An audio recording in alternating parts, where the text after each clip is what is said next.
അതെ, പുതിയ trade licence എടുക്കാൻ പോണവർ ഒന്ന് ശ്രദ്ധിച്ചോ. കുറച്ച് കാര്യങ്ങൾ ഞാൻ പറഞ്ഞുതരാം. അതായത് നമ്മൾ പുതിയ ട്രേഡ് ലൈസൻസ് തുടങ്ങുമ്പോൾ ചിലപ്പോൾ നമ്മുടെ പാർട്ട്ണറായിട്ട് ലോക്കൽ ഉണ്ടാവും, അല്ലെങ്കിൽ ഏതെങ്കിലും ഒരു പാർട്ട്ണർ ഉണ്ടാവും.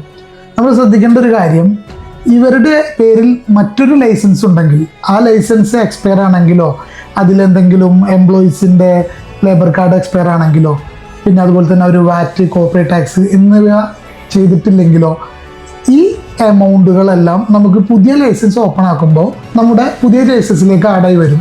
അപ്പോൾ നമ്മൾ ശ്രദ്ധിക്കേണ്ട കാര്യം, നമ്മൾ പാർട്ട്ണർഷിപ്പിൽ ഒരു ലൈസൻസ് ഓപ്പൺ ആക്കുമ്പോൾ ഏറ്റവും നല്ലത് അവരുടെ മറ്റു ലൈസൻസ്, അവരുടെ പേരിൽ വേറെ ബിസിനസ് ഉണ്ടെങ്കിൽ ആ ബിസിനസ്സിലെല്ലാം ക്ലിയർ ആണോ, കറക്റ്റ് ആണോ എന്ന് നോക്കിയിട്ട് പുതിയ ലൈസൻസിലേക്ക് അടക്കുക. അതായിരിക്കും ഏറ്റവും ബെറ്റർ.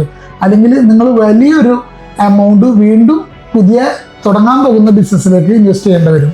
അപ്പോൾ നിങ്ങൾ ശ്രദ്ധിക്കേണ്ട ഒരു കാര്യം എന്താണെന്ന് വെച്ചാൽ, നിങ്ങൾ പാർട്ട്നേഴ്സിനെ കൂട്ടുമ്പോൾ അവരുടെ പേരിൽ മറ്റു ലൈസൻസോ കാര്യങ്ങളോ ഫൈനോ ഇല്ല എന്ന് ഉറപ്പുവരുത്തുക. അല്ലെങ്കിൽ നിങ്ങൾക്ക് ഒരുപാട് നഷ്ടം സംഭവിക്കും. ഇതുമായി ബന്ധപ്പെട്ട നിങ്ങൾക്ക് എന്തെങ്കിലും ഡൗട്ടുകളോ കാര്യങ്ങളോ ഒക്കെ ഉണ്ടെങ്കിൽ ഞങ്ങളുമായി ബന്ധപ്പെട്ടോളൂ, എല്ലാം ക്ലിയർ ആക്കി തരും. ഓക്കെ.